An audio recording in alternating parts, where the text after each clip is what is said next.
দর্শক স্বাগত জানাচ্ছি আমাদের নিয়মিত আয়োজনে এখন প্রকাশ অনুষ্ঠানে। শুধু শেখ হাসিনার পতন নয়, এক দফার মূল লক্ষ্য ছিল ফ্যাসিবাদী ব্যবস্থার সম্পূর্ণ বিলোপ, যা আজও অর্জিত হয়নি, এমন মন্তব্য করেছেন এনসিপির আহ্বায়ক নাহিদ ইসলাম। আর জামায়াত নেতা গোলাম পরোয়ারের হুঁশিয়ারি, গণভোট নিয়ে সংসদে নিষ্পত্তি না হলে রাজপথেই ফয়সালা হবে। এ সময় 5 আগস্ট পল্টনের সমাবেশ থেকে গণ আন্দোলনের ঘোষণা দেওয়ার কথাও তিনি জানান। এদিকে মির্জা ফখরুল ইসলাম আলমগীর বলেছেন, শেখ হাসিনার ভাষায় কথা বলছে বিরোধী নেতারা। আর রুহুল কবির রিজভির অভিযোগ, ফ্যাসিবাদের চর্চা করছে আন্দোলন থেকে পলিটিক্সে আসা তরুণরা। এখন প্রশ্ন হচ্ছে, দেশের রাজনীতি কি দোষারোপের ফাঁদে পড়ে গেল কিনা? গণঅভ্যুত্থান পরবর্তী প্রত্যাশা ও প্রাপ্তির সমীকরণ মিলছে না কেন? নেতা বদলায়, দল বদলায়, কিন্তু রাজনীতির পরিবর্তন হয় না। দেশে এখন যে রাজনীতি চলছে, সেই রাজনীতির আয়নায় জনগণের প্রতিফলন ঠিক কতটা উঠে আসে? মোটামুটি এসব বিষয় নিয়ে আজ আমরা কথা বলবো। গোটা আয়োজন জুড়ে আপনাদের সাথে আছি আমি মোস্তফা কামাল স্বপন, এবং অনুষ্ঠানের নাম দিয়েছি জুলাই ফয়সালা। এই বিষয়ে কথা বলার জন্য স্টুডিওতে আমাদের সাথে রয়েছেন অধ্যাপক ফজলুল হালিম, আন্তর্জাতিক সম্পর্ক বিভাগ, জাহাঙ্গীরনগর বিশ্ববিদ্যালয়, এবং কাজী মোহাম্মদ মাহবুর রহমান, অধ্যাপক, তিনি রাষ্ট্রবিজ্ঞান বিভাগ, ঢাকা বিশ্ববিদ্যালয়। দুজনকে স্বাগত জানাচ্ছি। আচ্ছা, আমি একটু মাহবুব ভাই আপনাকে দিয়ে শুরু করতে চাই। সেটি হচ্ছে, আমি আপনার একটা লেখা পড়েছিলাম অনেক আগে, ভেবেছিলাম যে এই বিষয়ে কথা বলবো, আজকে সুযোগ হলো। সেটি হচ্ছে যে, মানে এই রাজনীতি আমার না, এই রাজনীতি আমাদের না। তোমরা এবং তোমাদের সবাই যে রাজনীতি করছে, সেটা আমাদের না, সেটা আমার না। মানে আসলে রাজনীতি তাহলে কার? আপনাকে ধন্যবাদ। রাজনীতি যখন এটা গণতান্ত্রিক হয়, তখন এই রাজনীতি আসলে গণমানুষের রাজনীতি হয়। গণমানুষের রাজনীতি হলো সংবিধান স্বীকৃত যে অধিকার গণমানুষের জন্য আছে, সেগুলো নিশ্চিত করা। আবার গণমানুষের কিছু ডিমান্ড থাকে, যে ডিমান্ডগুলো সে একা একা পূরণ করতে পারে না। এই ডিমান্ডগুলো পূরণ করার জন্য, ফুলফিল করার জন্য সরকার তৈরি হয়, রাষ্ট্র থাকে। তো সেই ডিমান্ডগুলো যখন রাষ্ট্র, সরকার অগ্রাধিকার দেয়, তখন এটা গণমানুষের রাজনীতি হয়। তো যখনই রাষ্ট্রীয় কাঠামো এই কাজগুলো করতে ব্যর্থ হয়, তখন রাজনীতিটা আর ব্যক্তির, নাগরিকের থাকে না। রাজনীতিটা যারা রাজনীতি করছে তাদের হয়ে যায়। মানে কি ক্ষমতার রাজনীতি? ক্ষমতার রাজনীতি ঠিক এটা না। ক্ষমতার রাজনীতি, সব রাজনীতি তো ক্ষমতার সাথে জড়িত। ক্ষমতা এবং রাজনীতির মধ্যে পার্থক্য নাই, দুইটা একসাথেই চলে। ক্ষমতা ছাড়া রাজনীতি হবে না। কিন্তু সবাই ক্ষমতায় যাওয়ার জন্য রাজনীতি করবে, এটাও স্বাভাবিক, এটা অস্বাভাবিক কিছু না। কিন্তু ক্ষমতায় যে রাজনীতিটা তারা করবে, সেই রাজনীতিটা হবে জনগণের জন্য, জনগণের স্বার্থ রক্ষার জন্য, জনগণের স্বার্থ দেখার জন্য। সেই রাজনীতিটাই আমি মনে করি এখন, আমি যে প্রেক্ষিতে তখন বিষয়টাকে উত্থাপন করেছিলাম, সেটা যে গণ অভ্যুত্থানের পরে যে প্রত্যাশা আমাদের ছিল, সেই প্রত্যাশাগুলো ছিল পারদ অনেক উপরে। এখন পারদ কোথায়? আমি ব্যক্তিগতভাবে মনে করি যে জুলাই অনেক জায়গাতেই সাফল্য অর্জন করেছে, অনেক জায়গাতে সাফল্য অর্জন করেছে। কিন্তু যেভাবে সাফল্য অর্জন করার প্রত্যাশা ছিল, সেটা তো ধীরে ধীরে অপেক্ষা করতে হবে। কোনো সফলতায়, আমি আপনাকে বলি, 1776 সালে মার্কিন যুক্তরাষ্ট্রের প্রতিষ্ঠার, মানে এই যে ফেডারেল মার্কিন যুক্তরাষ্ট্র প্রতিষ্ঠার আগে কিন্তু প্রায় 100 বছর তারা এই নিয়ে অপেক্ষা করছে। প্রায়, মানে সবগুলো রাজ্য একমত হতে হতে, মানে ভোটাধিকারে একটা লম্বা সময় লেগেছে। ভোট, যে তারা যে ফেডারেলে ঢুকবে, জন্য বেশ কয়েক বছর লেগেছে।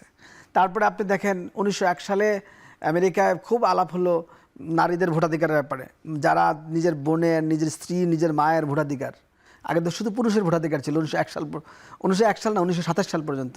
তারপরে কিন্তু এই নারীদের, নিজেদের বাড়ির নারীদের ভোটাধিকার দিবে কিনা, এর জন্য 27 বছর আলাপ করেছে। তো আমরা আমাদের তৃতীয় বিশ্বের দেশগুলোতে সব পরিবর্তনের ফলাফল এক্ষুনি চাই। এটা আমাদের গণঅভ্যুত্থানগুলোর একটা ফ্যালাসি। এবং যে কারণে দেখা যায় যে পৃথিবীতে, বিশেষ করে ডেভেলপিং কান্ট্রিতে বা আরব স্প্রিংয়ের পরে যদি ধরেন, আরও যদি কাছাকাছি আসেন, দক্ষিণ এশিয়ায় যতগুলো গণঅভ্যুত্থান হয়েছে, অনেকগুলো গণঅভ্যুত্থান হয়েছে, সবগুলো গণঅভ্যুত্থানের মধ্যেই আমাদের প্রত্যাশাটা থাকে, এখনই কেন আমরা কিছু অর্জন করি না? আমরা বোঝার চেষ্টা করি না যে এখানে অনেক ধরনের সীমাবদ্ধতা আছে, যে সীমাবদ্ধতাগুলো কাটিয়ে উঠে গণঅভ্যুত্থানের ফলাফল বাড়িতে পৌঁছায়। নেপাল কিন্তু ভালো আগাইছে। ঠিক এইরকমটা বলা যাবে না। আচ্ছা, কারণ হলো নেপালে ইতিমধ্যেই গণ অভ্যুত্থান যারা করেছে তাদেরকে নিয়ে নানান আলাপ চলছে, এবং যারা গণ অভ্যুত্থানের শক্তি হিসেবে ক্ষমতা এসেছে তারাও কিন্তু যেই প্রক্রিয়ার মধ্যে ক্ষমতায় আসছে বা যেভাবে ক্ষমতায় আসছে, যেই অভিনন্দন নিয়ে, কিন্তু এখন কিন্তু ঠিক সেই পরিবেশটা নাই। সুতরাং এটা ব্যাপার কি, প্রত্যেকটা ইনকামব্যান্টেই তার, বিশেষ করে ডেভেলপিং কান্ট্রিতে যারা ক্ষমতায় আসে ইনকামব্যান্ট, তারা আসলেই তাদের রিসোর্স লিমিটেশনের কারণে, সম্পদের যে সীমাবদ্ধতার কারণে জনগণের সব চাহিদা পূরণ করতে পারে না, সবার চাহিদাও পূরণ করতে পারে না, যার ফলে খুব দ্রুতই যারা অপূর্ণ থাকে তারাই আবার এই সরকার বা এই ব্যক্তিটার, এই লিডারের সমালোচনায় লিপ্ত হয়। আবার তাছাড়া কিছু অপরাধীও থাকে, সে অপরাধীদের বিচার ব্যবস্থা হয়। তো সব কিছু মিলিয়ে ক্ষমতায় থাকার সময় যে পরিমাণ তার জনপ্রিয়তা আর ক্ষমতায় আসার আগে জনপ্রিয়তা, এর মধ্যে ডিফারেন্স তৈরি হয়। আর আমেরিকা বা ইংল্যান্ডে এগুলো তেমন না, বা নর্ডিক কান্ট্রিগুলোতে আপনার তো এক ধরনের সামাজিক ফয়সালা হয়ে গেছে, সমাজ একভাবে চলে, রাষ্ট্র ক্লিয়ার। তো সেক্ষেত্রে আপনার রাষ্ট্র আপনাকে কি কি বেনিফিট দেবে এগুলো কিন্তু ম্যাক্সিমামই যুগের পর যুগ চলছে। এর ফলে নতুন সরকার আসলে খুব বেশি ডিমান্ড তৈরি হয় না, জাস্ট ম্যানেজমেন্টটা যেন ভালো থাকে। কিন্তু আমাদের দেশগুলোতে ম্যানেজমেন্ট ইম্পর্টেন্ট না, ইম্পর্টেন্ট হলো আগে কি পেয়েছিলাম, এখন কি পেলাম। তো এই পাওয়া না পাওয়া তো সরকারগুলো কোথা থেকে নিয়ে আসবে, কার বাড়ি থেকে নিয়ে আসবে? তো সরকারগুলো তো এই রাষ্ট্রের রিসোর্সই ব্যবহার করে, তো রাষ্ট্র তো ধনী না। তো এই জিনিসগুলো আমরা সবসময় খেয়াল করি না। তবে আমি আপনাকে বলতে পারি একটা জিনিস, যে জুলাই প্রথমত ফেসিবাদ কর্তৃত্ববাদের পতন হয়েছে, দ্বিতীয়ত হলো আপনি 133টা অধ্যাদেশ জারি হয়েছিল, এর মধ্যে 120টা অধ্যাদেশ সংসদে গৃহীত হয়েছে প্রায়, এরপরে আর বাকি অধ্যাদেশগুলো নিয়েও আলোচনা চলছে, কমিটি হয়েছে। তৃতীয়ত দেখেন প্রধানমন্ত্রী জনাব তারেক রহমান যেভাবে তার জেস্চার শো করছেন অনেকগুলো বিষয়ে। আপনি দেখেন প্রধানমন্ত্রীর যে আমরা যখন প্রধানমন্ত্রীদের সাধারণত যেই সবসময় তাদের যে অবস্থান দেখতাম বাংলাদেশের রাজনীতিতে, সেই অবস্থান, প্রধানমন্ত্রীর অবস্থান খুবই তিনি খুব স্বাভাবিক সাধারণ মানুষের মতো নিজেকে উপস্থাপন করছেন। তারপরে আপনি আরও কিছু বিষয় হলো যে সবচেয়ে আরও একটা ইম্পর্ট্যান্ট ব্যাপার যেটা দেখতে পাচ্ছি, যে সামাজিকভাবে একটা রাষ্ট্র নির্মাণের, কল্যাণমুখী রাষ্ট্র নির্মাণ, জনগণের রাষ্ট্র নির্মাণের একটা আলাপ একদমই এলিট থেকে মাস পর্যন্ত গ্রামে গঞ্জে পৌঁছে গেছে। এটা বাংলাদেশে কখনো ছিল না। সংবিধানের পরিবর্তনের আলাপ, সংবিধান সংস্কারের আলাপ, সংবিধানকে ফেসিবাদ মুক্ত, কর্তৃত্ববোধ মুক্ত করার আলাপ আপনি দেখেন এখন সবাই কিন্তু করছে। এইটা হলো এই সমাজের সবচেয়ে বড় অর্জন, এবং এটা যদি থাকে আপনি এখনই সব পাবেন না, হয়তো খুব দ্রুতই সব পাবেন। সেটাই। অধ্যাপক ফজলুল হালিম, আপনি বলবেন সেটা তো, যে আমি শুরুতে বলেছিলাম যে নেতা বদলায়, দল বদলায়, কিন্তু রাজনীতির কোনো পরিবর্তন হয় না। এখন যে রাজনীতি চলছে সেই রাজনীতির আয়নায় দেশের মানুষের প্রতিফলন কতটা হয় আর কি, প্রস্ফুটিত হয়? এখন আমার কাছে যেটা মনে হয়, দেখুন আসলে বর্তমান বাস্তবতায় আপনার মানুষের প্রত্যাশার সাথে যে প্রাপ্তি, সেখানে অসঙ্গতি রয়েছে, সেটা সঠিক। এবং এই অসঙ্গতিটা কিন্তু তৈরি হয়েছে, আমার কাছে যেটা মনে হয় সেটা হচ্ছে যে আপনার দীর্ঘ একটা সময় পরে আমরা যখন ইন্টারিমে প্রবেশ করলাম, অর্থাৎ যখন ইন্টারিম গভর্নমেন্ট আসলো, তখনকার যে আপনি স্ট্যাটিস্টিক্স যদি দেখেন, তখনকার যে আমাদের ইকোনমিক যে ইন্ডিকেটরগুলো, সেখানে আমাদের কিন্তু প্রোগ্রেস হবার কথা ছিল। অর্থাৎ সব সেক্টরে না হলেও কিছু কিছু জায়গায় আমাদের কিন্তু সেই আলাপটা ছিল, এবং সেই বক্তব্যকে কেন্দ্র করেই কিন্তু তারা শপথ নিয়েছিলেন। এবং দুঃখজনক হলেও সত্য, আমরা জিডিপি থেকে শুরু করে আপনি যেই ইন্ডিকেটরের দিকেই তাকান না কেন, আমরা কিন্তু সবই নিম্ন, হ্যাঁ ওই সময়টা। বাট এখন নতুন যে সরকার এসেছে তারা মাত্র 5 মাস, তাদের কাছে নিশ্চয়ই তাদেরকে সময় দিতে হবে, কারণ 5 মাসে আপনি একটি সরকার আপনার অর্থনীতি বলুন, সামাজিক অবস্থা বলুন, এগুলোকে পরিবর্তন করে ফেলবে এত সহজে, এত কম সময়, এটা আমিও বিশ্বাস করি না। কাজেই মূল বিষয় যেটা এখন আমার কাছে মনে হচ্ছে, যে এর বর্তমান সরকারের সবচেয়ে বড় ব্যাকলগ হচ্ছে গিয়ে ইন্টারিমের যে 1.5 বছর তারা ক্ষমতায় ছিল সেই সময়টা, এবং তারা যে কনসেপ্ট ছিল, এবং তৎকালীন যিনি প্রধান উপদেষ্টা ছিলেন তাদের কাছে মানুষের, আপনি যেমন বলছেন যে মানুষের যে প্রত্যাশা, তার প্রত্যাশা অনেক আপনার খুবই আমি বলবো যে আকাশচুম্বী ছিল, যে কারণে মানুষ ওই জায়গা থেকে আশাহত হয়েছেন। এবং তিনি যে কনসেপ্টটা দিয়েছিলেন, বেসিক্যালি আমরা জানি যে তার যেটা নিয়ে আলোচনা, খুব বেশি আলোচনা, সেই 3-0 কনসেপ্ট। তো আমার কাছে মনে হয়েছে যে ইন্টারিমের 3 বছর বেসিক্যালি সেই 3-0 আসলে 3D-তে এসে থেমে গিয়েছিল। 3D বলতে আমি বোঝাতে চাচ্ছি এখানে মোরালি এক ধরনের ডেকাডেন্ট একটা সোসাইটি তিনি তৈরি করেছিলেন প্রথমত। দ্বিতীয়ত তিনি হচ্ছে আপনি একটা সোশ্যালি ডিগ্রেডেড সোসাইটিতে আমরা বিলং করা শুরু করি, এবং থার্ডলি আমি বলবো যে পলিটিক্যালি এক ধরনের ডিকেইং স্টেট তিনি তৈরি করেছিলেন। তো যার ফলে এই 3D আপনার এখান থেকে বের হতে বর্তমান সরকারের সময় লাগবে। এবং কারণ আপনি দেখুন তখন যে আলাপগুলো ছিল সেই আলাপের মধ্যে আমরা শুনেছি না যে প্রত্যেক উপদেষ্টা তার সম্পদ বিবরণী দিবেন, কিন্তু কই তারা কি দিয়েছিলেন? তারপরে আমরা যে আলাপগুলো শুনেছিলাম যে তখন তারা বলেছিলেন যে আপনার একটা কথা বেশ ছিল, দারিদ্র্যকে জাদুঘরে পাঠিয়ে দাও। দারিদ্র্যকে জাদুঘরে পাঠাবো, কিন্তু ওয়ার্ল্ড ব্যাংকের রিপোর্ট কি বলে, IMF কি বলে? বরং এখন আমরা দেখলাম যে পরিস্থিতি আরো ভয়াবহ হচ্ছে দিনের পর দিন। এখন কিন্তু সেই দিকেই যাচ্ছি আমরা। তো এই জায়গাগুলো ওনাদের এইগুলো ছিল, এর বাইরেও আলাপ ছিল। ওনারা সততার কথা বলেছেন, কিন্তু সততার কথা বলতে গিয়ে আমরা দেখলাম যে অ্যাডভাইজাররা চিকিৎসা ব্যয় হিসাবে প্রত্যেকে মানে কেউ মানে নিয়ার 1 crore টাকা করে তারা নিয়ে গিয়েছেন। তারপরে আমরা এরকমও দেখেছি যাদের নাম আমরা কখনো শুনিনি, তারা এই ক্যাবিনেটে, ওই ইন্টারিম ক্যাবিনেটে ঢুকেছিলেন, এবং তাদের কারো কখনো আমরা শুনিনি যে গ্রামের যে বাড়িঘর সেগুলো আমরা পত্রপত্রিকায় এখন দেখি যে সেটি ঢাকা বিশ্ববিদ্যালয়ের কার্জন হলের মতো বাড়ি করতেছেন তারা গ্রামে। অথচ এই ইন্টারিমে আসার আগে তাদের এইরকমটা আমরা কিন্তু কোনোদিন জানিনি। তিনি বিত্তশালী কিংবা প্রভাবশালী কিংবা কোনো জমিদার পরিবারের সন্তান এরকমটা কিন্তু আমরা জানতাম না, কিন্তু আমরা এই 1.5 বছরে সেটা দেখলাম। এর বাইরে আরো অনেকগুলো বিষয় রয়েছে। অর্থাৎ মূল কথা হচ্ছে যে আপনি ওই সময়ে আরো অনেক বিষয় আপনি শুধু আপনি মনে থাকার কথা যে সব থেকে যারা এই রেভলিউশনের সাথে জড়িত ছিলেন তাদের যে প্রত্যাশা ছিল, তাদের যে জুলাই জাদুঘর, সেখানে মানে গণমাধ্যমের সূত্রে আমরা যেটা দেখলাম যে এক ধরনের বিশাল শুভঙ্করের ফাঁকি রয়েছে, এবং সেটা নিয়ে TIB থেকে শুরু করে সর্বোপরি বেশ কিছু প্রতিবেদন রয়েছে, এবং যেগুলো হচ্ছে গিয়ে আমি মনে করি ফ্যাক্ট হিসাবে আপনি ফাইন্ডিং হিসাবে সেগুলো আমলে নেওয়ার মতো। আপনি TIB-কে ফেলে দিতে পারেন না। তো TIB তো বলছে যে শুধু সেবা খাতে ইন্টারিম সরকারের আমলে 12,633 কোটি টাকার লুটপাট হয়েছে।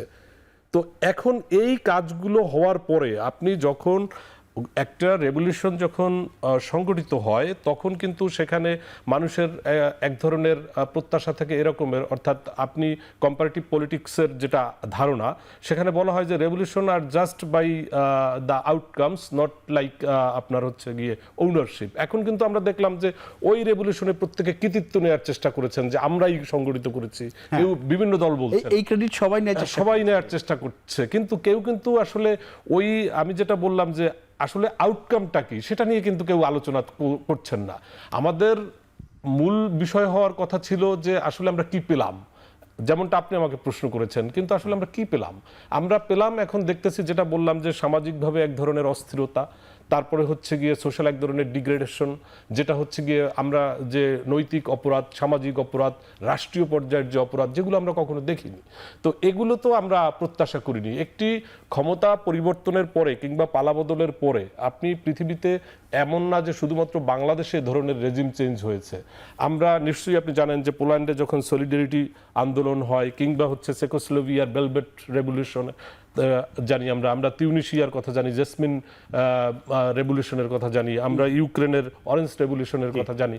তো এই রেভলিউশনগুলোতে কিন্তু এক ধরনের ইভেন মাহবুব ভাই যেটা বলতেছিলেন যে সাউথ আফ্রিকায় কিন্তু গণতন্ত্রের উত্তরণের রেভলিউশন ছিল, আরব স্প্রিং ছিল। এখানে প্রত্যেকটা জায়গায় কিন্তু দেখা যায় যে এক ধরনের লেজিটিমেসি তৈরি করা হয়েছিল এই মুভমেন্টগুলোর এভাবে যে এক ধরনের অন্তর্ভুক্তিমূলক চরিত্র দিয়ে, এবং হচ্ছে গিয়ে আপনার জনসমর্থনকে কেন্দ্র করে, এবং পাশাপাশি আপনার ইনস্টিটিউশনাল যে রিফর্ম সেইটাকে বাস্তবায়নের মধ্য দিয়ে। কিন্তু আমরা কি দেখলাম আসলে আমাদের এখানে যে সংস্কারের নামে আমরা দীর্ঘ একটা সময় দেখলাম চাচক্র হলো, সংস্কার কি যে খুব সম্ভবত একটা কমিশনও হয়েছিল, সংস্কার কমিশন। তো সেখানে প্রতি 3 মাস 6 মাস পর পরে আমরা দেখলাম যে হয়তো আপনি 30 পৃষ্ঠার কিংবা 40 পৃষ্ঠার কাগজ নিয়ে এসে সুন্দর করে এক ধরনের ফটো সেশন হলো, চাচক্র হলো। সেই চাচক্রের বিল নিয়েও কথা রয়েছে, কোটি কোটি টাকা সংস্কার সংস্কার কমিশন কমিশন হয়েছিল, হ্যাঁ, এখন কিছুই আলোর মুখ দেখেনি। এবং এটা আমি অতীতেও বলেছি, এমন নয় যে এখন বলছি। আপনার ইন্টারিম গভর্নমেন্ট যখন ক্ষমতায় ছিল তখনও বারবার এই টেলিভিশনে গণমাধ্যমে বলেছি যে এগুলো আলোর মুখ দেখবে না, এবং তাই হয়েছে। কারণ সেই সংস্কার তো কই আলোর মুখ তো দেখেনি। তার মানে হচ্ছে আপনি একটা প্রক্রিয়ার মধ্য দিয়ে যখন রেজিম চেঞ্জ হয় তখন জনগণের একটা প্রত্যাশা থাকে। কিরকম প্রত্যাশাটা?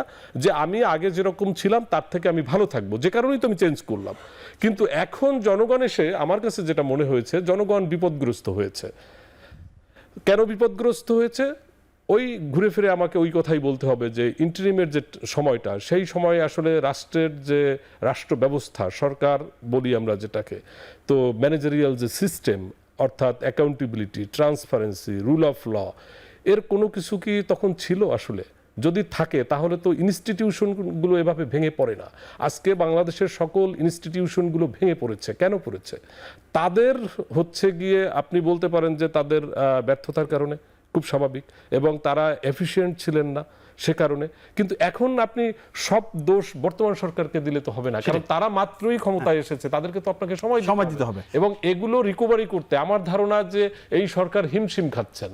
আচ্ছা, আসবে আপনার কাছে প্রফেসর কাজী মোহাম্মদ মাহবুবুর রহমান স্যার যেমনটা বলছিলেন যে মানে এই সরকারকে সময় দিতে হবে, কিন্তু বিরোধী দল সরকারকে সময় দিতে চাচ্ছে না। তারা তো যে কোনো সময় সরকারকে টেনে হিসেবে নামাতে চায় এবং প্রধানমন্ত্রীর গদিতে আগুন ধরে দিতে চায়, এরকম অনেক ব্যাপার স্যাপার তারা বলছে।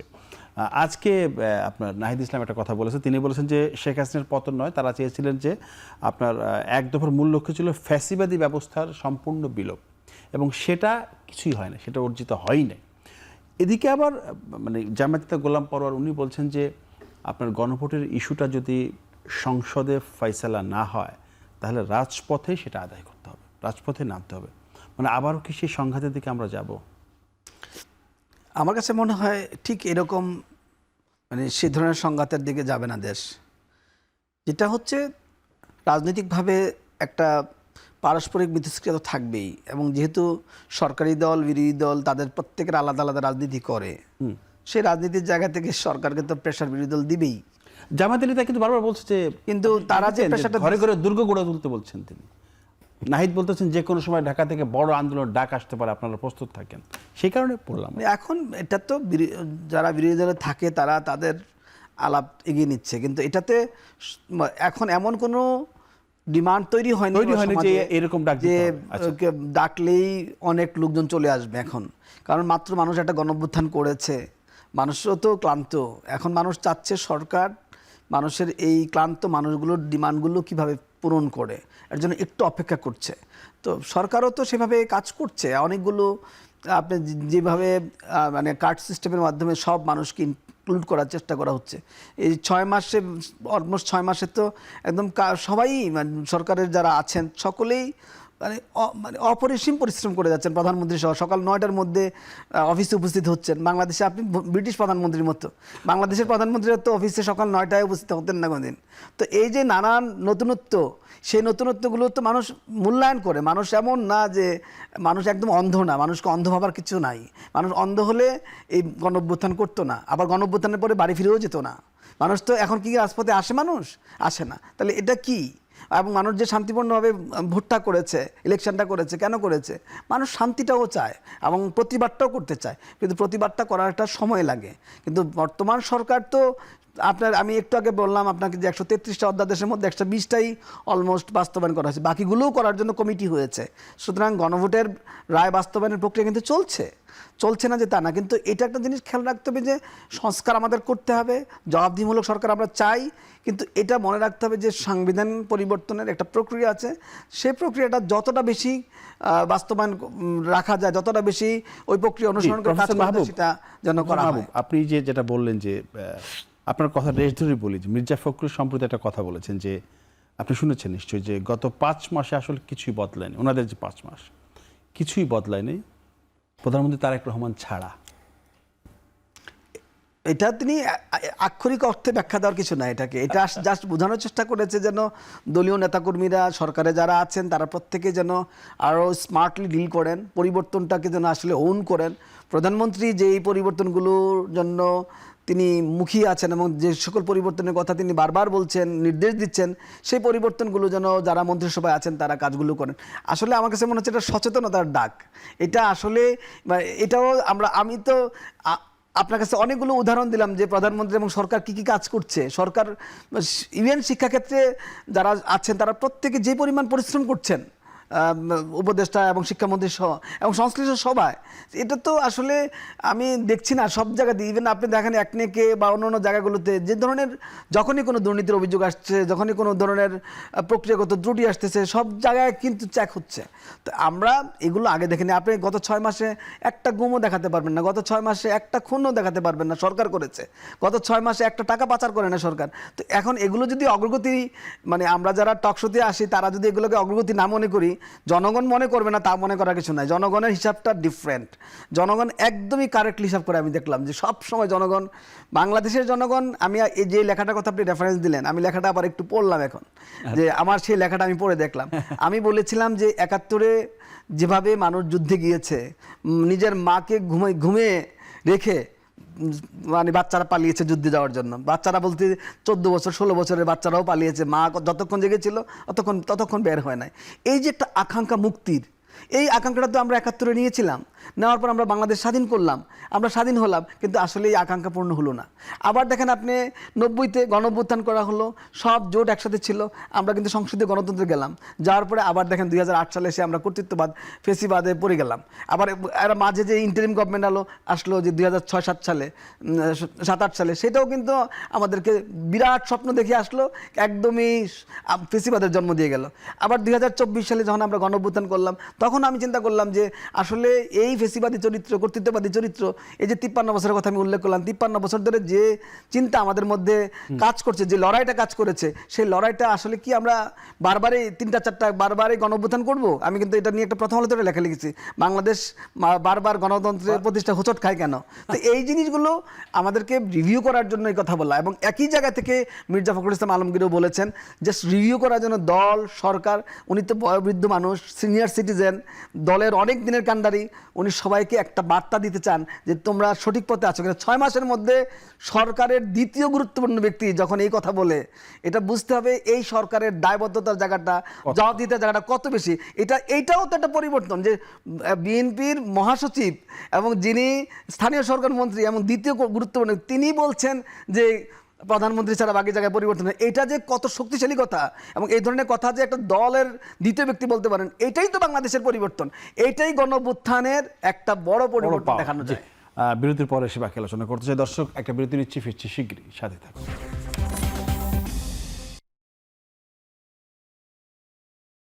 কথা বলছিলাম জুলাই ফাইসালা নিয়ে, যেতে চাই অধ্যাপক ফজলুল হালিম, আপনি একটু বলবেন যে আজকে মির্জা ফখরুল একটা কথা বলেছে যে বিরোধীরা আসলে শেখ হাসিনার ভাষায় কথা বলছেন, শেখ হাসিনা যেভাবে বলতেন ওনারা ঠিক সেভাবে বলছেন। আর রুহুল কবির রিজভী একটা বক্তব্য চোখে পড়েছে, তিনি বলেছেন যে ফ্যাসিবাদের চর্চা করছে আন্দোলন থেকে পলিটিক্সে আসা তরুণরা। এখন যারা পলিটিক্স করছে তারা ফ্যাসিবাদ, সেই ফ্যাসিবাদের মধ্যে তারা পড়ে গিয়েছে। হ্যাঁ, তারা আন্দোলন করে আসলো, এরপর রাজনীতি করলো, কিন্তু তারা আসলে আবার সেই ফ্যাসিবাদের মধ্যে ঢুকছে। এটা রুহুল কবির রিজভীর অভিযোগ করেছেন, আপনি কিছু বলবেন এটা নিয়ে? আসলে আচ্ছা, প্রথম কথা হচ্ছে মির্জা ভাই হচ্ছে বাংলাদেশের রাজনীতির খুবই প্রবীণ মানুষ, এবং আমরা সবাই জানি সজ্জন ব্যক্তি। তো উনি যেটা বলেছেন সেটা আসলে পলিটিক্যাল কমিউনিকেশন, কিংবা আমরা এটাকে বলতে পারি যে ধরুন এক ধরনের ডিলেজিটিমাইজেশন স্ট্র্যাটেজি বলা যায়। ডিলেজিটিমাইজেশন এরকমের যে ধরুন যাকে রেফারেন্স দিয়েছেন, হ্যাঁ, যে তার কথা আসলে তার কোনো পার্সোনাল কোনো কোট তিনি উদ্ধৃত করেন নাই, অর্থাৎ তার নেচারটাকে বোঝানোর চেষ্টা করেছেন যে এখন সবাই আসলে ওই নেচারের দিকে যাচ্ছে বা ওই রকমের অ্যাক্টিভিটি করতেছে রাজনীতিতে। তো এইটা আসলে বিরোধী দলকে সরকারি দল কিংবা সরকারি দলকে বিরোধী দল দেশে বিদেশে আপনার খোদ ইংল্যান্ডে বলেন, আমেরিকাতে বলেন, বা ইভেন ইন্ডিয়াতে বলেন, এই প্র্যাকটিসগুলো রয়েছে। কাজেই এইটা এতটা গুরুত্বপূর্ণ আমি মনে করি না। এটা ইভেন আপনি বলতে পারেন যে এটা একটা পলিটিক্যাল রেটরিক। হ্যাঁ, আর রিজভী ভাইয়ের কথা যেটা বললেন সেটা হচ্ছে যে আসলে এখন কে কাকে ফ্যাসিস্ট বলছে, এটাও একটা প্রশ্ন। কারণ হচ্ছে গিয়ে যারা যে সাম্প্রতিক যে রাজনৈতিক দলের উত্থান, যাদের কথা আপনি বললেন, বা তাদের যারা নেতৃবৃন্দ, তাদের মধ্যে এক ধরনের বিএনপিকে কেন্দ্র করে কিংবা জাতীয়তাবাদী দলকে কেন্দ্র করে তাদের মধ্যে এক ধরনের উৎকণ্ঠা রয়েছে। তারা বারবারই বলার চেষ্টা করেছেন যে বর্তমান সরকার ফ্যাসিস্ট সরকার, বা তাদের সেই পুরনো ফ্যাসিস্টদের মতো আচরণ করছেন। ঠিক তেমনি সেইটাকে আপনার কাউন্টার পলিটিক্যাল ন্যারেটিভস দাঁড় করাতে হলে রিজভী ভাইকে তো এটাই বলতে হবে, এবং তিনি তার জায়গা থেকে সঠিক বলেছেন। অর্থাৎ তিনি আবার কাউন্টার বলেছেন যে আসলে তারা যে প্রক্রিয়ার মধ্য দিয়ে বেড়ে হয়ে এসেছে কিংবা বেড়ে উঠেছে, তারা ঠিক সেইটাকেই আবার নিজেরাই প্র্যাকটিস করতেছে। কাজে এখন রাজনীতিতে এইটা খুব বড় কোনো অফেন্স আমি মনে করি না। এগুলো রাজনীতিতে থাকবে, এটা রাজনীতির বিউটি। পলিটিশিয়ানরা একে অন্যকে আক্রমণ করবেন, তীর্যকভাবে আক্রমণ করবেন, কিন্তু সেই জায়গায় আমরা যেটা যেন দুঃখজনক কোনো ঘটনা না ঘটে, যেমনটা আমরা গত ঘুরে ফিরে সেই ইন্টারিমের কথাই আসবে, যে সেই সময় যেটা আমরা দেখেছি, অর্থাৎ ধরুন একটা রাজনৈতিক দলের সবাই তো অপরাধী না, ভালো মানুষও তো রাজনীতিতে আছে। ঠিক সকল দলই ভালো মন্দ মিলিয়েই রাজনীতিতে পলিটিশিয়ানরা বা রাজনীতিকরা রয়েছেন। কিন্তু দেখা যায় যে আপনি এক ধরনের চেষ্টা করেছেন যে না, সকলকেই জেনারেলাইজ করা, এবং সেই জেনারেলাইজ করে আপনি কিন্তু অনেককে কাঠগড়ায় দাঁড় করিয়েছেন। তো যখন আপনি সকলকে কাঠগড়ায় দাঁড় করান, কিংবা এই ইন্টেনশন বা ইনটিউশন আপনার মধ্যে থাকে, অর্থাৎ আপনি ইনক্লুসিভনেসের মধ্যে যেতে চাচ্ছেন না, আপনি একটা রাজনৈতিক দলকে বাদ দিয়ে কিংবা দুটো রাজনৈতিক দলকে বাদ দিয়ে বা তিনটি রাজনৈতিক দলকে বাদ দিয়ে আপনি রাজনীতি করতে চাচ্ছেন, তাহলে তো আপনার মধ্যেও এই একই চরিত্র ভর করতেছে। তো বাংলাদেশে সেইটাকে যদি এখন এডমিট করে সবাই, অর্থাৎ সমসাময়িক সকল রাজনৈতিক দল, সে বাম, ডান বা মধ্যপন্থী যারাই আছে, ইভেন নতুন যারা আসছেন তারা বোধহয় নতুন একটা ফেনোমেনন নিয়ে আসছেন, আমি ভুলে গেছি তাদের একটা নতুন রাজনৈতিক মধ্যপন্থার রাজনীতি। থ্যাংক ইউ, আপনি একদম যথার্থ বলেছেন। তো এই নতুন রাজনৈতিক বন্দোবস্ত এখন এই যারা রয়েছেন তারা সবাই যদি একই চিন্তা করেন যে না, আমরা XYZ এদেরকে বাদ দিয়ে তারপরে রাজনীতি করব, তাহলে তো আপনার আসলে আপনার একে অন্যকে বলার কিছু নাই। আমরা সম্মিলিতভাবে সবাই তো তাহলে ফ্যাসিস্ট। তো এইটা তো আসলে আমরা জনগণ কিংবা রাষ্ট্র কিংবা আমাদের যে ডেমোক্রেসি, আমাদের যে পলিটিক্যাল, এই রাষ্ট্রের যে জন্ম থেকে আজকে পর্যন্ত যে বয়স, সেটা ঠিক আছে যে 5 দশক খুব কম সময়, হ্যাঁ, যে কারণ আমাদের দেশে এখন পর্যন্ত সিভিল ওয়ার হয়নি, আমেরিকায় যেটা হয়েছে। তো এখন আমরা যদি এরকম করি তাহলে কিন্তু বাংলাদেশের ভবিষ্যৎ, আমার কাছে মনে হয় যে আমরা কিন্তু দিনে দিনে সেই কনফ্লিক্টের দিকেই যাচ্ছি। আমরা তো সেটা চাই না।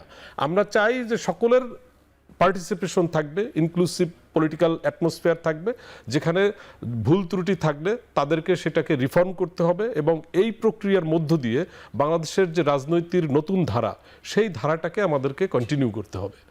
প্রফেসর মাহবুব, আপনার কাছে একটা প্রশ্ন আছে, এটা পরে আসবে, আমি একটু মাহবুব ভাইকে যাই। সেটা হচ্ছে যে রাজনীতির যে ভাষা এখন, আপনি নিশ্চয়ই শুনেছেন, দেখেছেন, বুঝছেন যে ভাষার যে ব্যবহার, মানে একজন রাজনীতিবিদ আর একজনকে সমালোচনা করবে, নানাভাবে তাকে ক্রিটিক করবে, সেটাই স্বাভাবিক, সেটাই ডেমোক্রেসির বিউটি।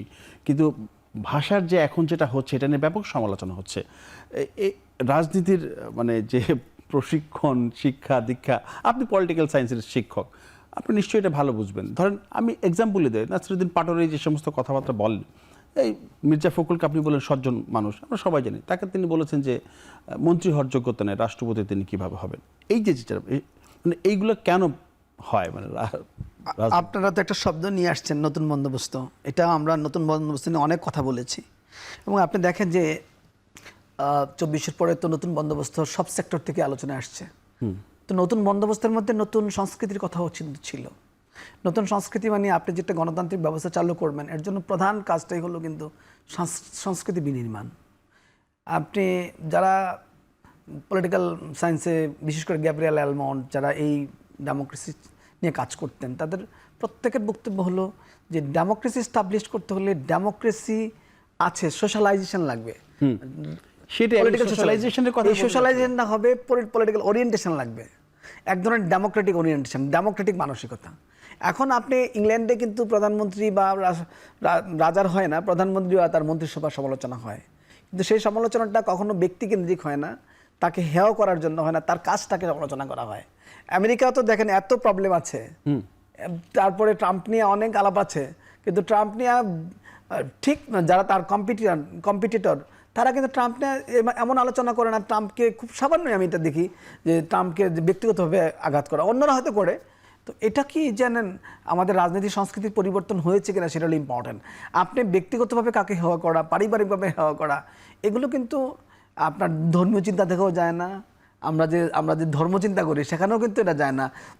আমাদের ইসলামও তো এটা শিক্ষা দেয় না যে আপনি একজন ব্যক্তিকে হেওয়া করেন, আমিও আপনাকে করতে পারেন, আপনিও আমাকে করতে পারেন না। এটা কিন্তু ধর্মীয় চিন্তা করলেও হয় না। তো এখন যারা করছে, যেভাবে করছে, এবং এই জিনিসগুলো এতটা তীব্র হয়েছে যে কোনো রাজনৈতিক ব্যক্তি নেতা আমাকে বলেছেন যে মাঝে মাঝে তারা কেউ ট্রমাতে পড়ে যান, এতটা সিরিয়াসলি মানে ফেসবুক বা অন্যান্য সোশ্যাল মিডিয়াতে তাকে নিয়ে যেভাবে ট্রল করা হয়। তো এইগুলো আমাদের সবারই বোঝা দরকার যে এটা তো সবাই করতে পারে। আপনি আমাকে নিয়ে করতে পারেন, আমি আপনাকে নিয়ে করতে পারি, বসলেই তো হয়। কিন্তু এখানে যে এটাই যে শেষ ট্রল তা কিন্তু না, সবাই কিন্তু ট্রলে চলে আসতেছে, একটা পর্যায়ে কিন্তু সবাই ট্রলে চলে আসতেছে। এতে সবারই সম্মানহানি হচ্ছে, সবারই মর্যাদা যাচ্ছে, এবং সবাই যে, আমি বিশেষ করে মনে করি যারা জুলাই আন্দোলনের নেতৃত্ব দিয়েছেন তাদের প্রত্যেকের সামাজিক মর্যাদার গুরুত্ব দিতে হবে, এবং তাদের যে ভারিক্কি সমাজের মধ্যে তাদের ওয়েট, এটা তৈরি করতে হবে। রাজনীতি মানেই এই নয় যে মানুষকে মাতিয়ে রাখা, এটা সঞ্চালকের ভূমিকা থাকতে পারে, এটা ভূমিকা থাকতে পারে আর্টিস্টের, এটা ভূমিকা থাকতে পারে ধরেন কেউ যে মিউজিক করছেন তার হয়তো মানুষকে কিভাবে আমোদ দিবেন, কিভাবে আনন্দে ভরিয়ে রাখবেন। কিন্তু একজন রাজনীতিবিদ শুধুমাত্র মানুষকে কনভিন্স করার জন্য তিনি হয়তো আর্গুমেন্ট দিতে পারেন তার বক্তব্যের দিকে, কিন্তু তাকে অবশ্যই একটা ওয়েট মেনটেন করতে হবে। লিডারশিপের প্রধান জায়গায় হলো কিন্তু তার ওয়েট, জনগণ তাকে কতটা শ্রদ্ধার সাথে দেখে, তাকে আনুগত্য করে কতটা, এবং তার লিডারশিপটা কতটা মেনে নেয়। এইটা করার জন্য কিন্তু আপনাকে সেই মনোভঙ্গি দেখাতে হবে।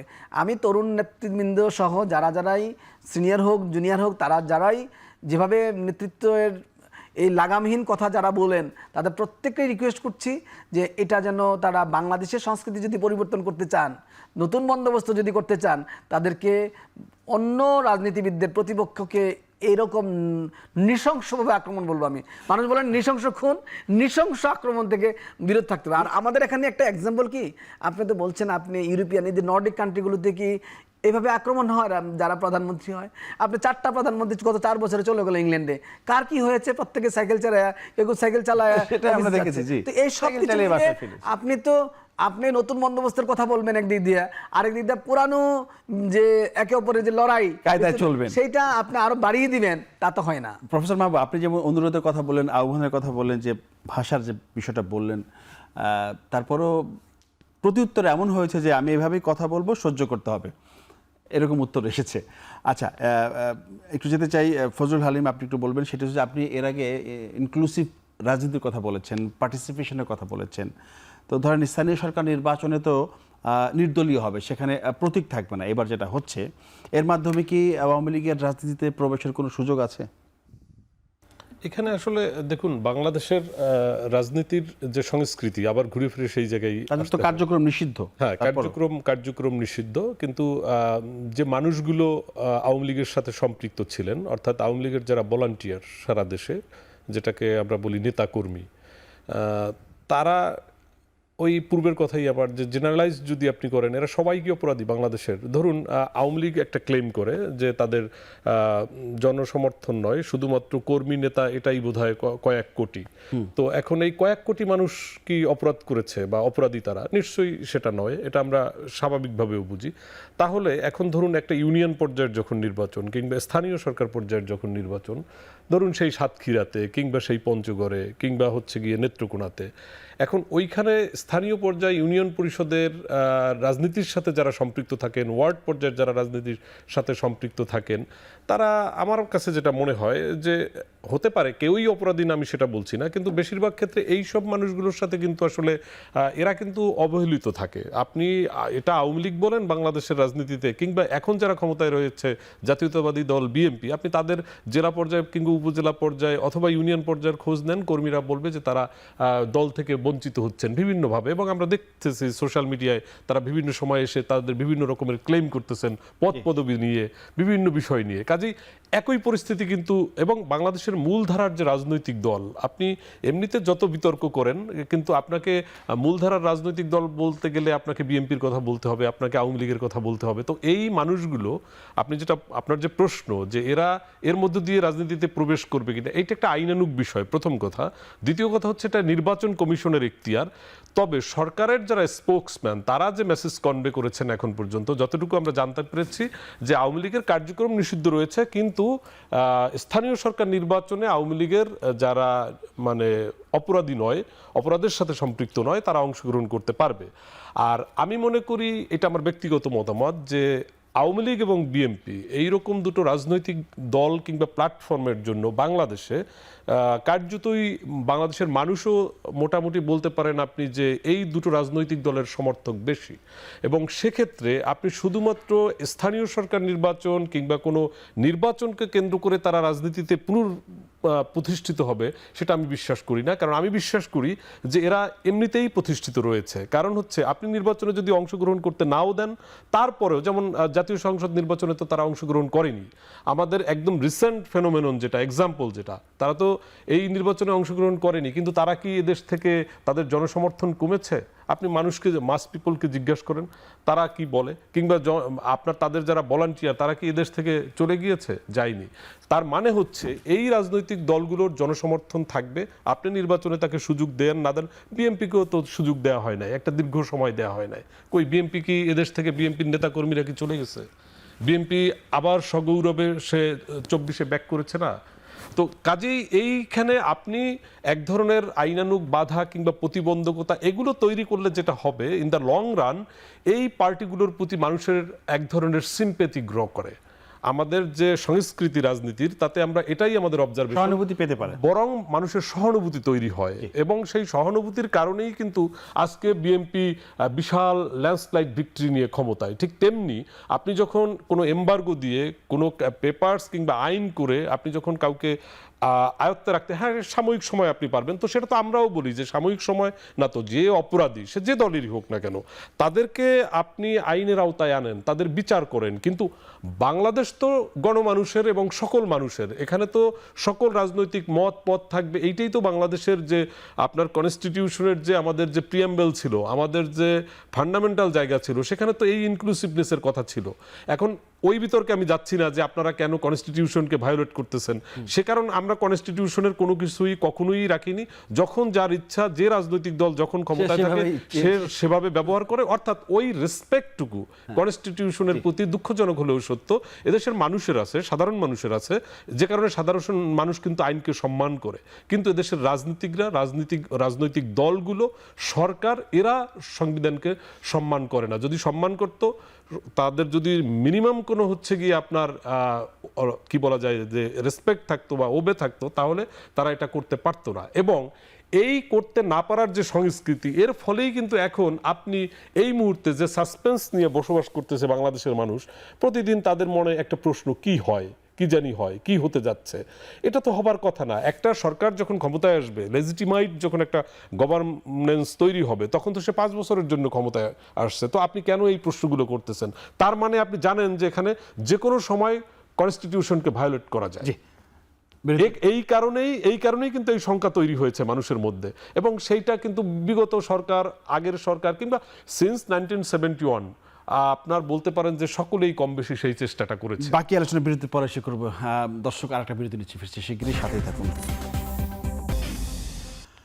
বিরতির পর আবারও ফিরলাম আলোচনায়। যেতে চাই আমি একটু প্রফেসর মাহবুব, আপনি একটু বলবেন। সেটি হচ্ছে যে প্রফেসর ফজলুল হালিম যেটা বললেন যে আপনার রাজনৈতিক দল বা রাজনীতিবিদরা সংবিধান ওইভাবে সম্মান করে না আর কি, এই বিষয়ে যদি একটু বলেন আপনি। সংবিধান সম্মান করবে না কেন? করছি তো। এখন ব্যাপার হলো সংবিধানকে পরিবর্তন করার সাংবিধানিক ব্যবস্থা আছে। হ্যাঁ, যদি কোনো আপনি আজ থেকে 100 বছর পরে 50 বছর পরে আপনি যদি মার্কিন যুক্তরাষ্ট্রের সংবিধান তো মেয়েদের ভোটাধিকার দেয় নাই, প্রথম সংবিধান, তাহলে 1776 সালে ভোটাধিকার দেয় নাই, 1901 সালে সে ভোটাধিকার প্রশ্ন আসছে না, 1927 সালে সে সংশোধনী করা হয় নাই, তাহলে কত বছর পরে? তাহলে আপনি যদি 250 বছর পরে মেয়েদের ভোটাধিকার না দিতেন ওনারা, তাহলে কি সেই সংবিধান যে আমি সংবিধান মানবো কিন্তু নারীর ভোটাধিকার দিব না, এটা যদি মার্কিন যুক্তরাষ্ট্রের নেতারা বলতেন, তাহলে তো নারীরা এখনো ভোটাধিকার পেত না। সুতরাং এই সংবিধান এমন কোনো সংবিধান কোনো ধর্মীয় গ্রন্থ নয়। সংবিধান পরিবর্তনযোগ্য এবং সংবিধানকে জনগণের প্রয়োজনে এবং সময়ের প্রেক্ষিতে আপডেট করা যায় এবং এইটা আপডেট করে আপনি গণমুখী করবেন। আপনি তো রাজনীতিটা করতেছেন জনকল্যাণের জন্য। জনকল্যাণের জন্য যে কোনো পরিবর্তন, এখন আপনি যদি এমন হতো আপনি যে পরিবর্তন করছেন সেই পরিবর্তনের আউটকাম যদি পজিটিভ আসে তাহলে তো কেউ বিতর্ক করবে না। কিন্তু আপনি 2011 সালে সুপ্রিম কোর্টের রায়ের প্রেক্ষিতে আপনি যখন তত্ত্বাবধায়ক সরকার থেকে আপনি নির্বাচিত সরকারের অধীনে নির্বাচনে গেলেন, সেই নির্বাচিত সরকার যদি একটা ফ্রি ফেয়ার ইলেকশন 2014 সালে করে ফেলতো গ্রহণযোগ্য, তাহলে তো মানুষকে কেয়ারটেকার গভর্নমেন্ট থাকতে চাইছিল নাকি? মানুষ তো বিপদে পড়ে কেয়ারটেকার গভর্নমেন্টে গেছে। এখন আপনি গণতান্ত্রিক সরকারগুলো সেইটা দিবেন। এটা আমেরিকায় হচ্ছে না নির্বাচন, ইউরোপে হচ্ছে না নির্বাচন, কিন্তু আপনারা কি করেছেন? এই পরিবর্তনগুলো করার পরে পরিবর্তনের আউটকামটা পজিটিভ হয় নাই। প্রফেসর মাহবুব, ধরেন 2/3 মেজরিটি আমি পেলাম, এরপর কি আমি যা খুশি তাই তার প্রশ্ন তো আসে না। প্রশ্নটা হলো সেটা করা ঠিক হবে? এটাতে আউটকামটা চিন্তা করতে হবে। আপনি যে পরিবর্তন করছেন, কোনো পরিবর্তনের বিষয়ে কিন্তু কেউ বলে না যে যা খুশি তা করার জন্য করে, কোনো দলে করে না। সব দলে বলে ভালোর জন্য করছি, কিন্তু দেখা যায় যে কাজটা কমপ্লিট হওয়ার পরে, পরিবর্তনটা হওয়ার পরে যে আউটকামটা আসে সেটা জনকল্যাণে আসে না, তখনই মানুষ ক্ষেপে যায়, বিক্ষুব্ধ হয়। আপনারা যদি যে কোনো সরকার যদি সংবিধান পরিবর্তন করে তার আউটকাম ইতিবাচক দেখাতে পারে জনগণের কাছে, তাহলে জনগণ তো এটা ওয়েলকাম করবে। এই জন্য সংবিধানকে পবিত্রতার জায়গায় নিয়ে যাওয়া, সংবিধানকে ধর্মীয় গ্রন্থের জায়গায় নিয়ে যাওয়াটা আমার কাছে মনে হয় না সঠিক। আমি মনেই করি না সঠিক। বরং আমি মনে করি সংবিধানকে আপনার প্রয়োজনের প্রেক্ষিতে জনগণের ম্যান্ডেট সহ আপনি পরিবর্তন করবেন এবং সেই পরিবর্তনটা যেন পজিটিভ আউটকাম নিয়ে আসে, ফলাফলটা যেন ইতিবাচক হয়, মানুষ যেন মনে করে যে হ্যাঁ এই পরিবর্তনটা, যেটা আমি একটা উদাহরণ দিলাম যে 1927 সালে নারীর ভোটাধিকার কি আমেরিকার জন্য খারাপ হয়েছে? সংবিধানের সংশোধনী করেছে, মাত্র এত 6 বছরে 13 বার সংশোধনী হয়েছে। তো এত বছরে বা 17 বার, আমার মনে নাই, খুব অল্প সময়। তো এই যে সংশোধনীগুলো তো লাগছে। ইংল্যান্ডের তো সংশোধনী লাগে না, কারণ সংবিধানই তেমনভাবে নাই, সব কিছু যখন যেটা প্রয়োজন হয় সেটা করতে পারে, মোর ফ্লেক্সিবল। ইংল্যান্ডে তো সংবিধানই নাই, চলছে না, সব প্রথার উপরে, কনভেনশনের উপরে চলছে। তো আমরা যেটাকে বলি সংবিধান, তাহলে তো ইংল্যান্ডে বিপদে পড়ে যাবে।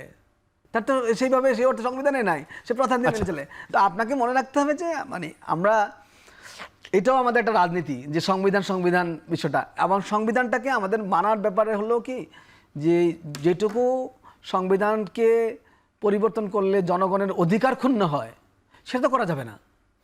জনগণের অধিকার ক্ষুণ্ণ করার জন্য সংবিধান পরিবর্তন করা যাবে না।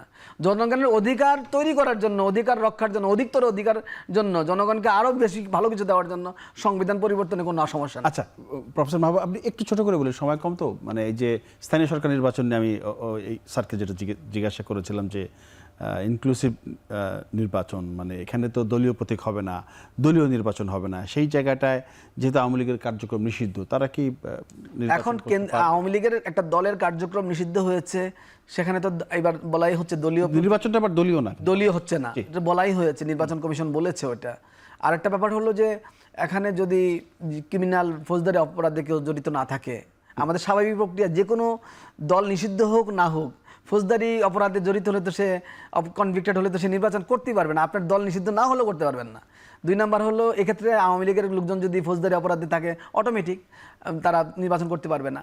আবার এখন যদি এমনটা হয় যে যারা আওয়ামী লীগের গুরুত্বপূর্ণ পদে ছিল, দলটা নিষিদ্ধ হয়েছে, তো সেক্ষেত্রে ওই পদে থাকাটা ব্যাপারে নির্বাচন কমিশনকে সিদ্ধান্ত নিতে হবে যে তিনি অপরাধী না কিন্তু দলের পদে ছিলেন, সেক্ষেত্রে যদি কোনো ধরনের প্রার্থীদের পক্ষ থেকে যদি কোনো আপিল আসে, এটা গুরুত্বপূর্ণ, তখন right? তখন সরকার তো না, নির্বাচন কমিশন সিদ্ধান্ত নেবে যে আসলে এই পদের, কিন্তু যার পদও নাই, ফৌজদারি অপরাধে কনভিক্টেডও না, তাকে সংবিধান অনুযায়ী নির্বাচন করতে না দেওয়ার সুযোগ এখন আপাতত নাই। ভবিষ্যতে কোনো আইন তৈরি হলে দেখা যেতে পারে, এখন আপাতত নাই, আমি যতটুকু বুঝি। আর সামাজিকভাবে আপনি যত পারেন আপনার, আমি তো বলি যে 2009 সালের নির্বাচন একটু শুনতে পারেন বোধ, 2008 সালের নির্বাচনের পরে আওয়ামী লীগেরও কিন্তু কোনো জনসমর্থন যাচাই হয় নাই। 2026 সালে আওয়ামী লীগের লোকজন যেভাবে বলে যে আওয়ামী লীগের এত পার্সেন্ট সমর্থন আছে, আওয়ামী লীগ কিন্তু টানা 15 বছর তার জনসমর্থন যাচাই করতে পারে নাই।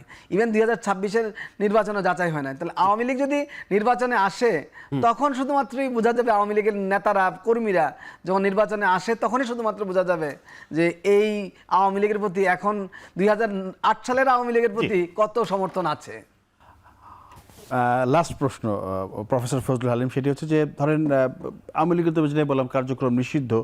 আজকে স্বরাষ্ট্রমন্ত্রী বলেছেন যে তাদের যে 5 আগস্টকে ঘিরে নাশকতা করার কথা আমরা শুনছি, যেরকম আশঙ্কা করা হচ্ছে, কিন্তু স্বরাষ্ট্রমন্ত্রী পরিষ্কার করে বলেছেন যে সেই মুরদ তাদের নেই এখন আর, সেই সাংগঠনিক দক্ষতা বা শব্দটা মুরদ ব্যবহার করেছেন। আপনি কি সেটা সেইভাবে ঠিক মনে করেন যে আসলে? আমি আপনার প্রশ্ন বুঝতে পারছি। তার আগে আমি একটু ক্লারিফিকেশন দেই। মার্কিন যুক্তরাষ্ট্রের সংবিধান 1787 সালের আপনার 17ই সেপ্টেম্বর প্রপোজ করা হয় এবং 1789 সালের 4 মার্চ এটি যাত্রা শুরু করে। 239 বছরের মার্কিন সংবিধানের যে ইতিহাস, সেই ইতিহাসে তার যে প্রিয়াম্বেল, সেটি কোনো প্রেসিডেন্ট আজ পর্যন্ত পরিবর্তন করেনি। তার 8টি মূল বৈশিষ্ট্য আছে।